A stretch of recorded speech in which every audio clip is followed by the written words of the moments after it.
What's up, everybody? Welcome back to the channel. Today we are headed back to the Katla Ice Cave. Now, this has been one of our more popular videos. I'm going to pop a link up in the top corner for that one, and I might put a link in the description as well to go check that one out. So I've been told by a few of my colleagues and a couple other friends that have recently been out to the ice cave that, things have changed quite significantly. So we're going to go have a look at that. We're also going to enjoy the nice sunny weather, at least while it lasts, because it's almost September, and that means storm season. So, without further ado, let's go have a look at this cave.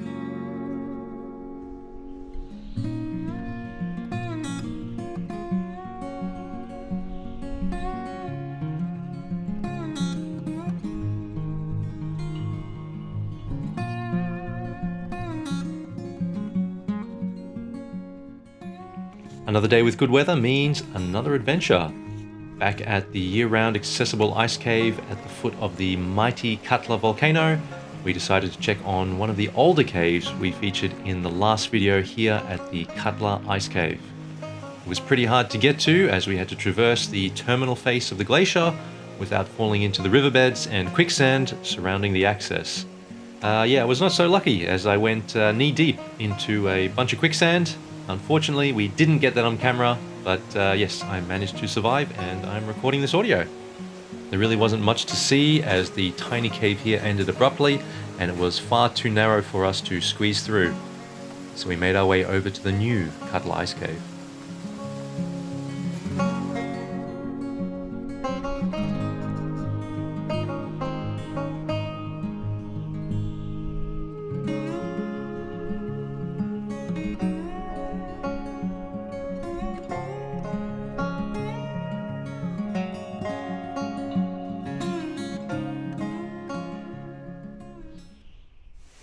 The access to this newer cave is quite fun to climb, and it makes you feel like you're crossing through a deadly icefall on the way to Everest.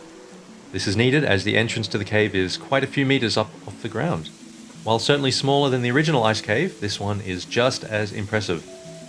Huge cathedral-like ceilings yawn overhead, with ashy lines running throughout the dense blue glacial ice. At the other end of the cave, you can stand and admire the raging glacial streams that flow down this massive glacier, and they've probably helped form this cave at one point in time. They are also likely creating a new cave just around the corner, only time will tell.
Okay, so that was pretty good fun, and a lot has changed here in the cave since we were here last. This one, we didn't even see it during our last visit a few months back, so it was pretty cool to check out, and I think slowly but surely it's just going to get bigger and bigger. Now, the weather's looking pretty good. I think we will continue our journey today. We're going to go check out the famous Yoda Cave, which sort of lies a little bit in that direction on the other side of the road, a little bit closer to the coastline here in Iceland. So we're just going to jump back in the car and, make our way out of here.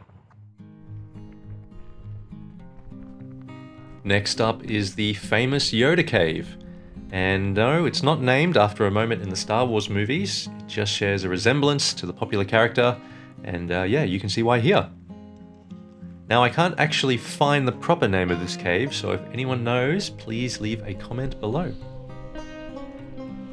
This cave is at the base of the southern cliffs of the headland Hjörleifshöfði, which was named after Iceland's second settler, Hjörleifur Hróðmarsson.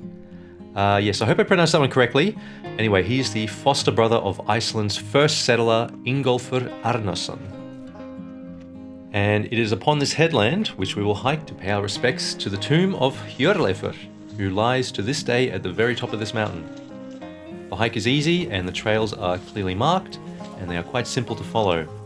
There is a circular route which will take you from the car park at the base of the trail up to the burial plot of Hjörleifur, continuing to the ruins of the last farm on the hillside, and finally back down to the car park.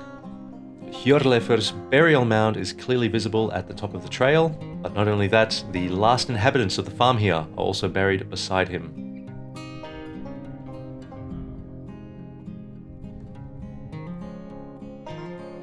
The views from up here are stunning on clear days like this, so I'll let the drone do the talking.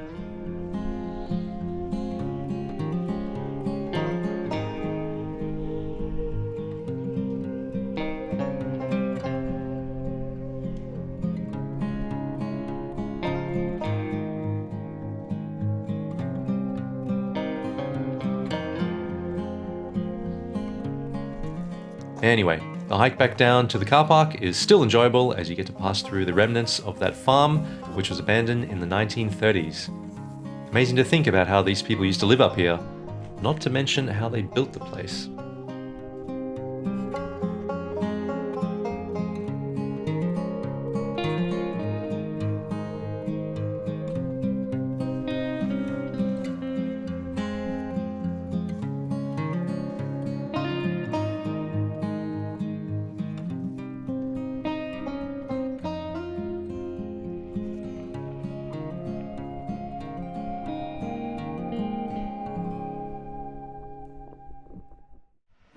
Our final stop for the day was this picturesque waterfall hidden behind a rock face on the outskirts of Vík. Going by the name Uxafótafoss, this waterfall has numerous cascades flowing down over volcanic rocks and giant boulders. Plenty of birds nest here in the cliffs, and if you look carefully you might see a lonely sheep eating on the hillside. Not sure how they're going to get down from there.